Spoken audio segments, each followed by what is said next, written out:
아침 묵상입니다. 오늘 하루 하나님의 은혜가 충만하길 축복합니다. 오늘 날마다 주기로 큐티 본문은 예레미야 3장 19절에서 25절 말씀입니다. 예레미야 3장 19절에서 25절 말씀의 제목은 하나님께 돌아갈 때의 자세. 하나님 앞에서 우리가 잃어버린 것 중에 되찾아야 할 것이 있다면 무엇이 있을까요? 하도 잃어버린 게 많아서 되찾아야 할 것의 순서를 정하기가 어렵지만 그중 빠뜨릴 수 없는 것이 염치입니다. 사전을 찾아보면 염치란 체면을 생각하거나 부끄러움을 아는 마음이라고 기록하고 있습니다. 우리가 흔히 쓰는 말 중에 얌체라는 말이 있습니다. 얌체란 얌치가 없는 사람을 낮잡아 이르는 말입니다. 얌체와 얌치는 모두 염치에서 온 말들입니다. 염치가 없다 보면 자기의 이익, 유해의 것을 무시하는 얌체의 삶을 살게 된다는 것입니다. 오늘 본문을 보면 어느 날 한 소리가 헐벗은 산 위에서 들렸습니다.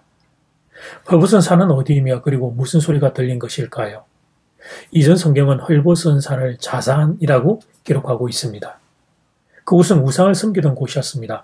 은밀하게 우상을 섬기던 곳이었습니다. 그런데 은밀하게 우상을 섬겨도 결국은 벌거벗었듯이 드러나게 된다는 것입니다. 자기들이 원하는 세상의 것들을 더 많이 얻기 위해 우상을 섬겼지만 결국 드러나게 되는 것은 벌거벗음, 수치가 된다는 것입니다. 헐벗은 산이 된다는 것입니다. 그리고 그 헐벗은 산, 자산에서 들려오는 소리는 애곡하는 소리요, 간구하는 소리였습니다. 21절 말씀, 소리가 헐벗은 산 위에서 들리니 곧 이스라엘 자손이 애곡하며 간구하는 것이라. 그들이 그들의 길을 굽게 하며 자기 하나님 여호와를 잊어버렸음이로다.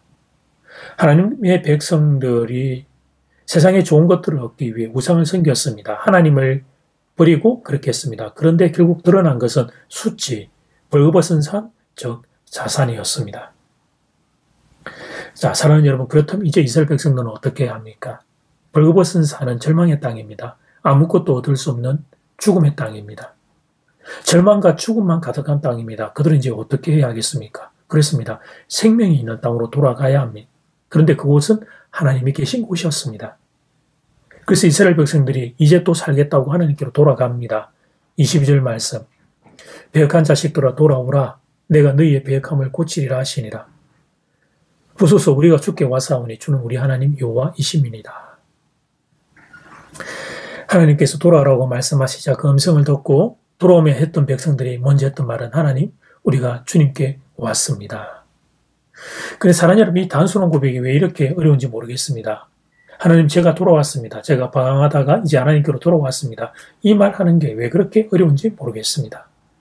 죽음을 이미 경험했고, 그래서 그 죽음을 극복하기 위해 생명의 자리로 나와왔는데, 내가 생명의 하나님 앞에서, 그런데 하나님, 제가 돌아왔습니다. 이 말 하는 게 왜 이렇게 어려운지 모르겠습니다. 근데 사랑하는 여러분, 이 고백하는 그것이 회복이 시작입니다.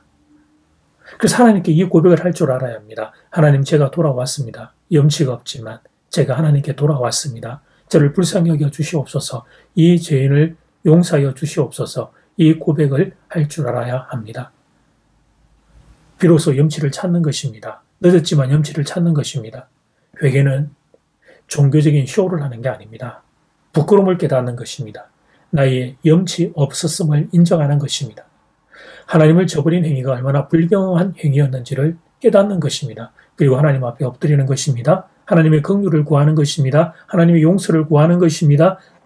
염치를 다시 찾는 것입니다. 이것이 회복의 시작입니다. 누가복음 15장에는 탕자의 비유가 나옵니다. 아버지 재산을 팔아 허랑방탕하게 살던 탕자는 아버지 집으로 다시 돌아갑니다. 그때 탕자가 했던 말이 있습니다. 아버지, 저는 더 이상 아들이 아닙니다. 아들의 자격을 잃어버렸습니다.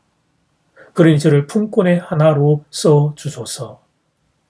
그 염치를 아버지는 긍휼로 받아주셨습니다. 오늘 본문에도 그런 염치를 인정하는 고백이 기록되어 있습니다. 25절 말씀, 우리는 수치 중에 높겠고 우리의 치욕이 우리를 덮을 것이니 이는 우리와 우리 조상들이 청년의 때로부터 오늘까지 우리 하나님 여호와께 범죄하여 우리 하나님 여호와의 목소리에 순종하지 아니하였음이니이다. 하나님 앞에 나온 이스라엘 백성들이 고백합니다. 하나님, 우리는 수치 가운데 눕고 치욕이 우리를 덮습니다. 하나님 여호와께 범죄하여 하나님의 목소리에 순종하지 않았습니다. 이렇게 고백했습니다. 염시를 다시 찾은 것이었습니다. 그러자 하나님이 그들을 긍휼로 덮어주셨습니다. 사랑하는 여러분, 염치가 있어야 합니다. 그것이 하나님께 돌아갈 때의 중요한 자세입니다.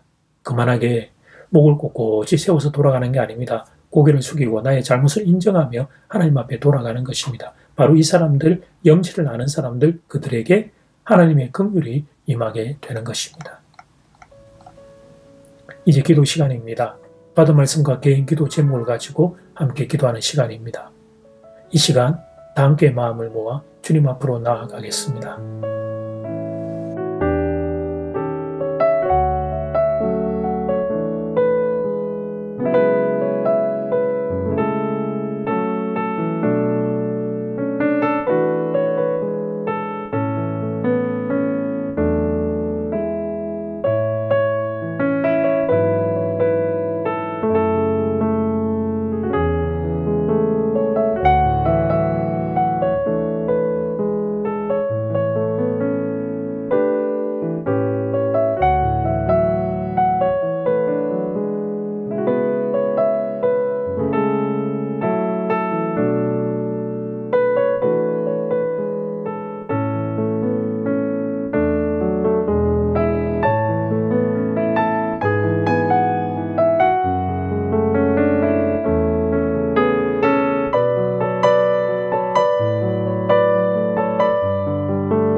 하나님을 떠난 곳은 벌거벗은 산이었습니다. 이제서야 뒤늦게 하나님을 떠난 게 얼마나 큰 죄악인 줄 깨달았습니다. 그런 저를 용서해 주시옵소서. 자격 없지만, 이렇게 기도할 자격 없지만, 그러나 하나님의 긍휼을 구합니다. 저를 불쌍히 여겨 주시옵소서. 무엇보다 이 나라 이 민족을 불쌍히 여겨 주시옵소서. 하나님을 무시하고 하나님을 조롱했던 이 땅의 죄악을 용서하여 주시옵소서. 하나님의 긍휼을 간절히 구합니다. 예수님 이름으로 기도드립니다. 아멘. 이제는 각자 개인적으로 기도하시면 되겠습니다. 행복한 하루 되십시오.